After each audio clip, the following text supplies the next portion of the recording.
The biggest face of Shaolin on YouTube, Ranton, has just announced that he is done with Kung Fu. But why? I am the Shaolin guy. Is he right to do it? Does Kung Fu actually suck? Or is he completely mad and we should all stop being his friend? No, of course not. I'm not going to try and start an internet beef with Ranton. Life is complicated, and he actually has some pretty good reasons. But I feel like some of the things he said really deserve being expanded upon, because these are issues that go to the heart of traditional martial arts in the modern world. Now, I actually agree with a lot of what he says, but I do have some counterpoints. So, let's dive in. Ranton's first point is that his priorities have shifted. He now wants to train for fighting. I have never seen Shaolin Kung Fu as a way to fight. Who are we fighting? Nobody. Just because every movement in a form has a fighting application, it's laughable to think that that's going to make you a fighter. Be real. Okay, let's dive into this. He is 100% correct. Learning forms and doing basics does not make you a fighter. If you want to learn how to fight, you have to actually fight. Now, of course, this starts with basics and then increasingly free-form partner drills, but eventually you have to get to full sparring. It's also true that a lot of Kung Fu schools don't really do this, or if they do, they tend to separate out the traditional training and the sparring. But it doesn't have to be this way. Like he says, there are applications in those forms, and there's absolutely nothing stopping us from taking a lot of those and using them in our sparring. In fact, this can really open up your fighting game, giving you new techniques, new tactics that you can apply in your sparring. But the problem is, so many people just don't bother. If you want to spar but your school doesn't do it, find some like-minded training partners or sign up to a style that does focus on sparring. But don't abandon your Kung Fu. This is the approach that I took when I moved to Sydney. I didn't want to start learning a new style of Kung Fu. I knew that I wanted to spend more time on sparring. So I started Muay Thai. But I'm always looking to incorporate elements of my Shaolin into my work there. Of course, none of this is to say that you have to train this way. There are plenty of reasons to practice it that don't include wanting to be a fighter. The things it teaches you are going to be helpful if you choose to go into combat sports down the line. Shaolin Kung Fu improves your flexibility. It improves your stamina, your strength, your coordination. It's fun, it's difficult, and I don't know why this is often not considered a good enough argument to practice it. It's beautiful. Come on, it's Piaoliang. It's impressive, it's badass. But if you want to practice Shaolin and fight, well, do it. But still, he's training different things right now.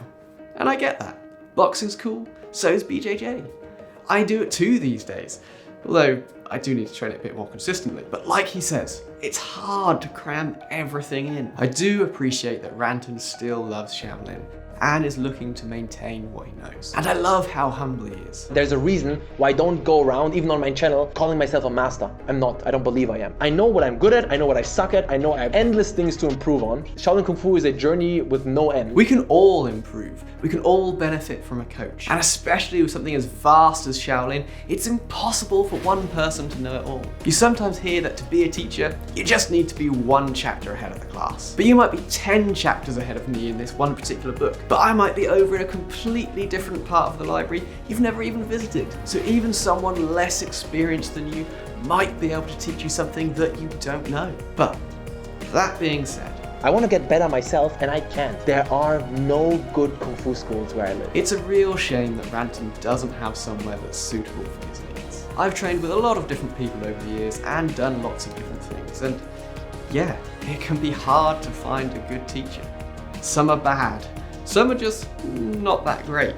And finding a good one that fits with your needs and your interests can be really tough. I would say, however, that Ranton has missed one thing that has developed hugely over the last few years: online training. Of course, it isn't exactly the same as training in person, and you don't have a ready-made training partner available for drills, but you can get an awful lot out of online training these days. Reference courses can be really useful, and live video classes allow you to get the feedback you need to improve and properly learn new things. If your interest is in application, find a friend to train partner drills with, or incorporate it into your other practice, and you can still get an amazing learning experience. All this without having to choose a school that you're not happy with, having to commute, or even having to leave your own living room. Find the right online teacher, and it can be pretty incredible. Now we come to his final reason for moving away from Shaolin: the community. Shaolin content online is so fake. People are people wherever you go. And you know what?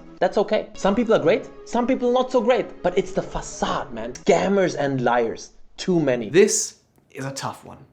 And it's not just Shaolin. There's a ton of toxicity and con artists in the Kung Fu community as a whole. And like most communities, this just gets amplified online. There are people trying to tear others down, trade on the name of a style, or spread false information, all in the name of trying to make a quick buck. I mean, there are so many examples out there of amazing energy powers, which are just plain fake, or exploiting body mechanics that the viewers don't take the time to look for, or just don't understand. Let's be clear, it's not just Kung Fu, but we do seem to see it a lot more here, and it's pretty sad. And it can be pretty draining. So I can completely understand why Ranton wants to distance himself from it. I guess in response, I would say this. The community will never get better if some of us don't stand up and try and spread positivity and help others. You will get torn into though. I'm here trying to help people live healthier lives and improve their martial arts. And I make no claims about being the best, but I still get random hate. Sometimes, despite my best efforts, it does get to me. If being part of any community negatively impacts you, you are absolutely doing the right thing to protect yourself by stepping away. For those of you that are still here though, I encourage you to be positive, spread value, and maybe just think a little bit more before you type out some comments online. And speaking of value, if like Ranton, you've got a packed schedule, but you still want to squeeze a little bit more training in, check out this video for some ideas on how you can do just that.